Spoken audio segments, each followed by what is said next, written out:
పరిధిలోని దేవక్కపేట విలేజ్‌లో ఈరోజు ఉదయం మనకు 11:00కి ఒక మన ఇన్ఫర్మేషన్ వచ్చింది. దానిదేంటంటే మనకక్కడ ఉన్నటువంటి మోహన్ అనే వ్యక్తిని ఇట్లా పెట్రోల్ పోసి చంపడం జరిగిందని చెప్పేసి ఇన్ఫర్మేషన్ రావడం జరిగింది. అక్కడికి మనం వెళ్లి చూస్తే అతనికి ఇద్దరు భార్యలు. ఆ ఇద్దరు భార్యలు తరచుగా హస్బెండ్ వీళ్ళంతా గొడవ పడుతున్నారు. ఆ ఇద్దరు భార్యలు ఇతన్ని వదిలించుకుందాం అని చెప్పేసి ఇది హరాజ్ చేస్తుండు, వదిలించుకుందాం అని చెప్పేసి పథకం ప్రకారం వేసి అక్కడ ఉన్నటువంటి పెట్రోల్ తీసుకొచ్చి ఆ పెట్రోల్ అతని మీద పోసి నిప్పంటించడం జరిగింది. అతను అక్కడికక్కడే మరణించడం జరిగింది.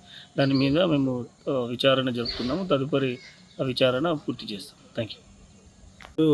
ఉదయం 11 గంటలకు 11, 11:30 ప్రాంతంలో నాకు ఫోన్ వచ్చింది. నేను ఈ మాలవత్ మోహన్ అనే వ్యక్తికి నేను భావన అవుతాను. నాకు ఫోన్ వచ్చింది, ఇట్లా పెట్రోల్ పోసి కాలబెట్టి చనిపోయిందని చెప్పేసి. అయితే కొద్ది కాలం నుంచి కొద్దిగా గొడవ పట్టుకుంటారు ఇద్దరు భార్యలు రోజు కొద్దిగా గొడవలు అవుతున్నాయి మధ్యలో. ఇది మనసులో పెట్టుకొని తినకు ఎక్కడి నుంచి చంపేయాలనే ఉద్దేశంతో ఇద్దరు కథనం ప్రకారం పెట్రోల్ పోసి చంపేసారు. ఇతను పెద్ద భార్య పేరు కవిత, ఆమెకు 3 పిల్లలు, ఆడిపోరాలే 3.